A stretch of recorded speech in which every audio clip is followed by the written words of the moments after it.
ఇప్పుడు దాని మీద పవన్ కళ్యాణ్ గారు మొన్నేమో యూటర్న్ తీసుకుందాం అన్నారు. ఆ తర్వాత లేదు కంటిన్యూ ప్రాసెస్ అన్నట్టు కూడా ఇంకో చర్చ నడిచింది.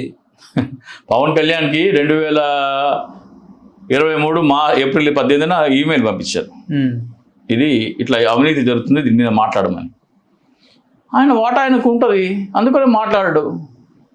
ఎవరైనా సరే ఒక భాగస్వామ్య పార్టీలో వాటా ఉంటేనే మౌనంగా ఉంటారు, లేకపోతే ఎందుకు మౌనంగా ఉంటారు? వాటా అందట్లేదు అనుకోండి, రైతు నుంచి వ్యతిరేకత వస్తుంది కాబట్టి యూటర్న్ తీసుకోవాలని చెప్పేసి. రైతులు కాదు ఇక్కడ, 29,000 మంది భూమి ఇచ్చిన వారికిను మిగతా భూమి ఇవ్వని వారికి, భూమి ఇచ్చి లాభం పొందే వారికి, ఇక్కడ 5 కోట్ల మందిలో భూమి ఇచ్చిన వారి తప్ప అందరూ నష్టపోతున్నారు. రైతులు కాదు ఇక్కడ, భూమి ఇవ్వని ప్రతి ఒక్కడు దోచుకొని భూమి ఇచ్చిన వాడికి పెట్టే చట్టం ఇది. అక్కడ బిల్డింగ్లు కడుతున్నారు, బిల్డింగ్లు ఎవరివి? హైకోర్టు, సెక్రటేరియట్, ఈ అసెంబ్లీ, ఇవన్నీ ఎవరివి? ఎవరు బిల్డింగ్లు? గవర్నమెంట్ అంటే ప్రజలవి. ఆ భూమిలో ప్రభుత్వ భవనాలు కడితేనే ఆ భూమి విలువ పెరుగుతుంది.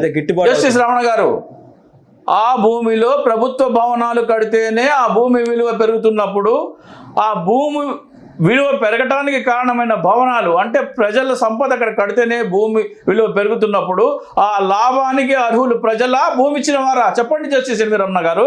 భూమి ఇచ్చిన వారే. భూమి ఇచ్చిన వారు ఎట్లా అవుతుంది? అంటే రైతు అంటే భూమి విలువ, ఇప్పుడు ఆ భూమి ఉంది, ఆ భూమిలో అసెంబ్లీ, హైకోర్టు, సెక్రటరీ కట్టలేదు, భూమి విలువ పెరుగుతుందా? పెరగదు. కడితేనే పెరుగుతుంది కదా. ఆ బిల్డింగ్లు ఎవరివి? ఆ బిల్డింగ్లు ఎవరు? ప్రభుత్వానివే. అంటే ప్రజలవి. ప్రజల బిల్డింగ్లు ఆ భూమిలో కడితేనే ఆ భూమి విలువ పెరుగుతుంది. సో ఆ భూమి విలువ పెరగడానికి కారణం ఎవరు? ప్రజలు. ఆ భూమి విలువ పెరగడానికి కారణము 5 కోట్ల మంది ప్రజలు. కాబట్టి ఆ లాభం 5 కోట్ల మందికి చెందాల. అక్కడ భూమి ఇచ్చిన వాళ్ళకి కాదు. భూమి ఇచ్చిన వాళ్ళకి ఎకరాకి 10 కోట్లు అయితే 20 కోట్లు తీసుకో, లేకపోతే ఇక్కడ 1 ఎకరం భూమి ఇచ్చి బయట 2 ఎకరాల భూమి తీసుకో, అదే పంటలు పండే భూమి. ఇప్పుడు అంతేగాని మొత్తం నువ్వే మిగుతానంటే ఎట్లా? ఇప్పుడు మీ ఉద్దేశం ఏంటి? ప్రతి ఒక్క పౌరుడు భారత ప్రధాన న్యాయమూర్తి గారికి ఈ విషయమై మేము లేఖలు రాస్తున్నాం. ఈ విషయంతో పాటు మరో 2 విషయాలు కూడా జోడించాము. ఫస్ట్ ఈ విషయం చెప్తాను. ఈ ల్యాండ్ పూలింగ్ చట్టం అనేది ప్రభుత్వ ఖజానా దోచుకునే చట్టం కాబట్టి దీని మీద సిబిఐ ఎంక్వైరీ వేసి ప్రతి ఒక్క డాక్యుమెంట్ తీసి ఎవరు కొన్నారు, ఎంత కొన్నారు, ప్రభుత్వమే ఆ భూమి కొన్నట్టయితే ప్రభుత్వం ఎంత లాభపడేది, ఆ భూమి కొనకుండా ల్యాండ్ పూలింగ్ చట్టం తీసుకురావడం వల్ల ప్రభుత్వం ఎంత నష్టపోయింది, ప్రభుత్వ ఖజానా ఎంత నష్టపోయింది అనేది తేలాలి ఫస్ట్. 2, అసైన్డ్ భూములు ఎట్లా ఇస్తారు మీరు ల్యాండ్ పూలింగ్కి? కాబట్టి ప్రతి ఒక్క పౌరుడు దీని మీద లెటర్ రాయమంటున్నాం. ఆ లెటర్ ఫార్మాట్ కావాలంటే మాకు ఈమెయిల్ చేయమంటున్నాం. ఇది వచ్చేసి DICSOOCHI@gmail.com. నా ఈమెయిల్ ఐడి వచ్చి DICSOOCHI@gmail.com.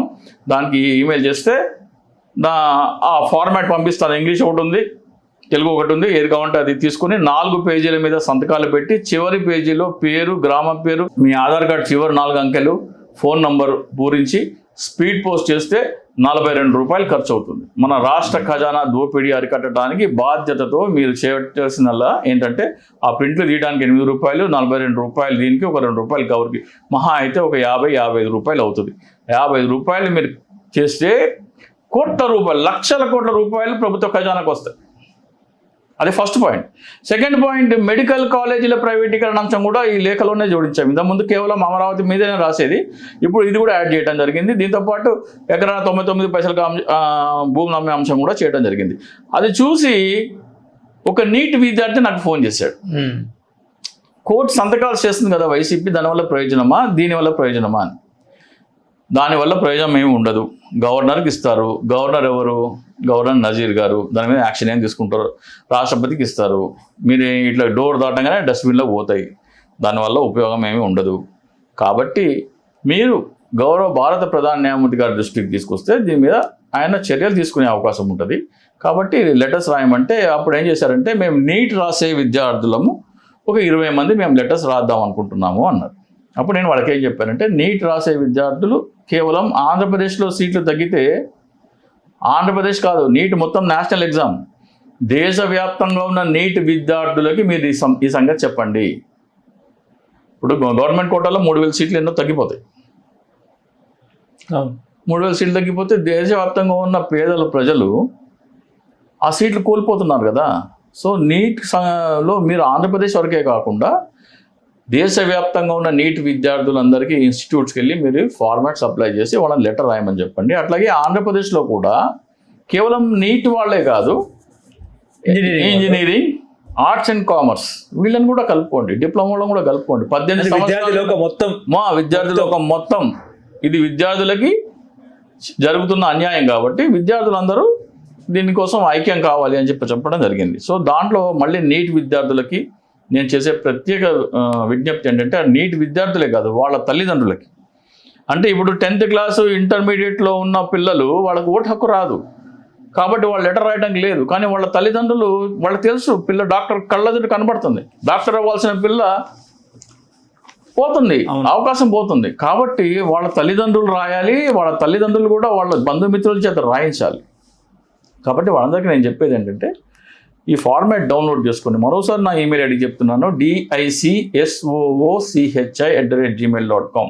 సో నీట్కి ప్రిపేర్ అవుతున్న పిల్లలు, వాళ్ళ తల్లిదండ్రులు, వాళ్ళ బంధుమిత్రులు, అలాగే నీట్ విద్యార్థులు వెళ్ళి ఇంజనీరింగ్, ఆర్ట్స్ మరియు కామర్స్ విద్యార్థుల చేత ఈ లెటర్స్ గౌరవ భారత ప్రధాన న్యాయమూర్తి గారికి రాయించండి. దీంట్లో మరో అంశం ఏముందంటే కోట్లాది రూపాయలు చేసే భూమిని ఎకరా 99 పైసలకే అమ్మేస్తున్నారు.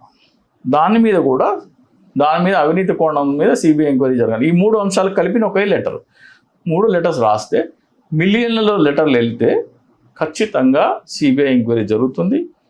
మీకు నీట్ విద్యార్థులకు న్యాయం జరుగుతుంది.